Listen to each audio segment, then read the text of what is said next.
Hey folks, thanks for joining us for another Dry Fire Monday. It's Neil, not John. John's on vacation and I had some stuff I wanted to share with you, so I'm going to take this time to do it while the cat's away, the mice will play, right? You know, Steph and I live up in South Dakota. We call it the tundra. It's pretty cold up here sometimes, at least this time of the year. It's a holiday weekend, being Thanksgiving. We were supposed to have a bunch of friends and family out for a little bit of we were going to do a Thanksgiving barbecue for the weekend and have some fun and maybe smoke some ribs and just have some family time. The challenge is that this morning we woke up to a blizzard. It is snowing like crazy right now. The roads are shut down from one side of the state to the other. People can't get here. And as this morning, as I was sitting beside my smoker getting award-winning ribs ready for everybody to come have a good time, I started to get phone call after phone call after phone call of, hey, we're not going to make it. Hey, it's not safe. The roads aren't good. And you know, and you can't fault anybody for that. And I am not upset with anyone for not being here. The challenge is that I think sometimes we forget about the safety on some other things. So today I want to talk about some safety in our dry fire, and that's what we're going to do. The new Mantis X10 firearms performance system has all the goodness of the original, plus holster draw analysis and recoil analysis. It's a fantastic upgrade and I recommend it highly. So as we know, from time to time, accidents happen. Guns get checked.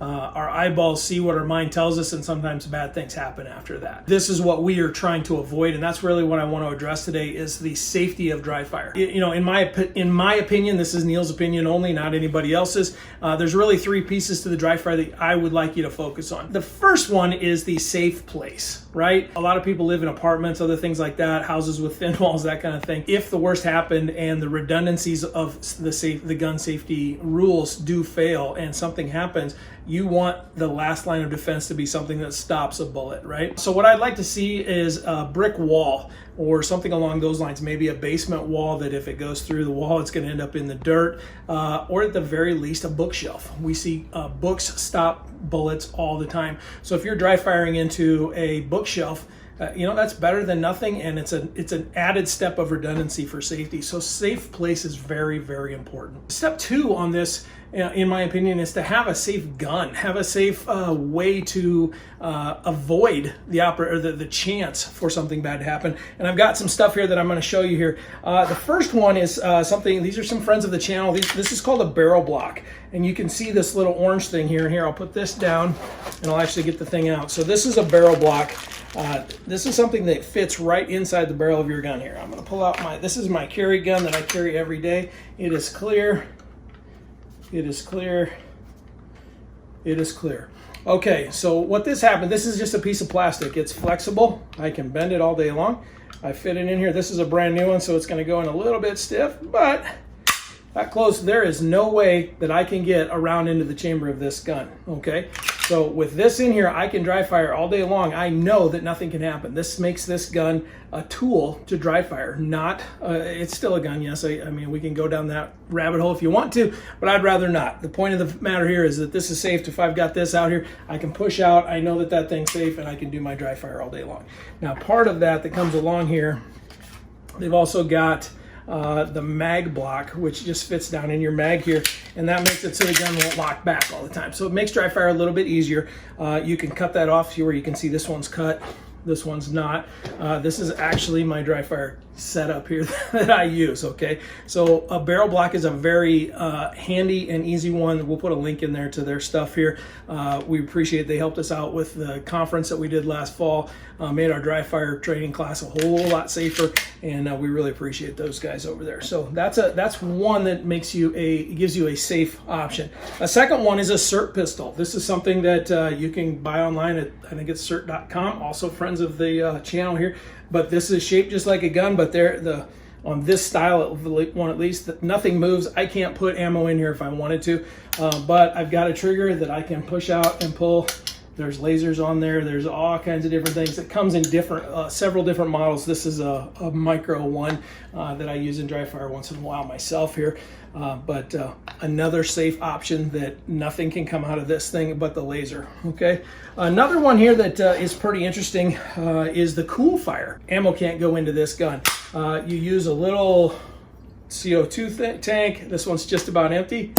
And when you push out to shoot, you actually get some recoil. If I had a full barrel of gas here, I'd probably get about 20 to 30 round trigger presses on that. I've got an empty one here, but I want to thank those guys as well. This is a great opportunity, or a great option for dry fire training. It's got a little laser thing that goes onto the end of it.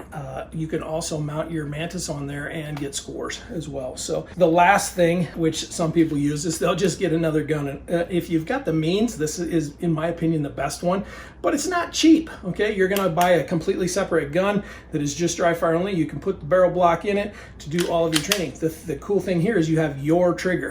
It's not gonna be the exact trigger that you carry, but it's gonna be darn close to the trigger that you carry, so you're gonna get a feel for it. That's the difference in some of the others, okay? So the cool thing I think about this is there's no unloading and reloading. You're not handling ammo. You're not handling live rounds. You're not messing with the live gun. Puts you in a training mindset and gives you the opportunity to get in there and get to training right away, okay? So that's kind of step 2, is the safe gun.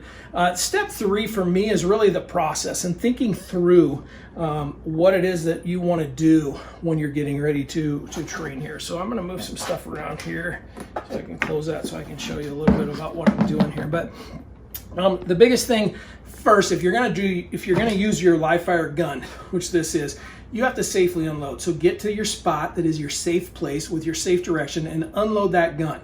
Get it cleared, and I like to say check it 3 times. And again, we like to touch in there with the finger, in, and I like to do it 3 times and say it and verbalize that this is what you're doing, that you're getting everything done and that you're clear, okay?